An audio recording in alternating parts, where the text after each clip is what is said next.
இந்த டீலிமிட்டேஷன் நல்ல ஒரு சரியான செக்கு.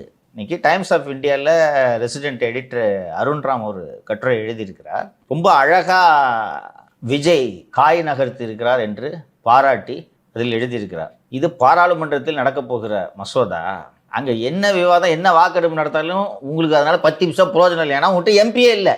இருந்த எம்பியையும் அந்த ஒட்டு கேட்குறவருக்கு கொடுத்துட்டீங்க.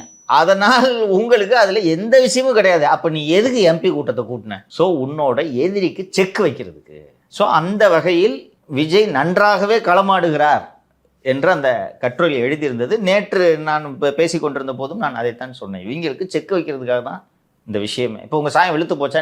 இது தாவேக்காவோட ஒரு நல்ல நகர்வு. இந்த காரணத்துக்காகத்தான் அந்த ஒட்டு கேட்கும் நபரை எம்பி ஆக்கியிருக்கிறார்களோ என்று எனக்கு தோன்றுகிறது. ஏன்னா இப்போ இவங்களால போயிருந்தாங்கன்னு வச்சுக்கோங்க, இவங்க ஸ்டாண்ட் இப்போ நம்மளுக்கு தெரியாது. ஆமாம், இப்போ கேட்டான்னு சொல்லிட்டாங்க, என்கிட்ட வெறும் சைக்கிள் ஸ்டாண்டு தாங்க இருக்கு போங்க அப்படின்ட்டு அனுப்பி விட்டுட்டு நிம்மதியாக இருக்கலாம். நாங்கள் வாடகை கொடுத்துட்டு வேற ஒருத்தருக்கு. இப்போ வந்து பிஜேபிக்கு கன்ஃபியூஷனாக இருக்கும், இவன் நம்ம சைடா இல்லையா அப்படின்னு. பிஜேபிக்கு கன்ஃபியூஷன்லாம் இல்லைம்மா இப்போதைக்கு.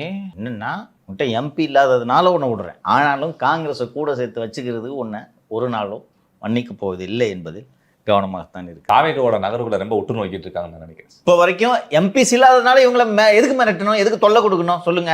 So they're doing something. And நாங்கள் நேரடியாக இப்போது டாமியை விட்டு கடிக்க விட முடியாது, எங்களுக்கு பில்லு பாஸ் ஆகணும், நீங்கள் கடிங்க, நீங்கள் டாமி மாதிரி ஏதாவது ஜிம்மி கிம்மி வச்சு கடிங்க என்று அப்படித்தான் செங்கிப்பட்டி வரை வண்டியில் ஏற்றி செல்லப்பட்டார்.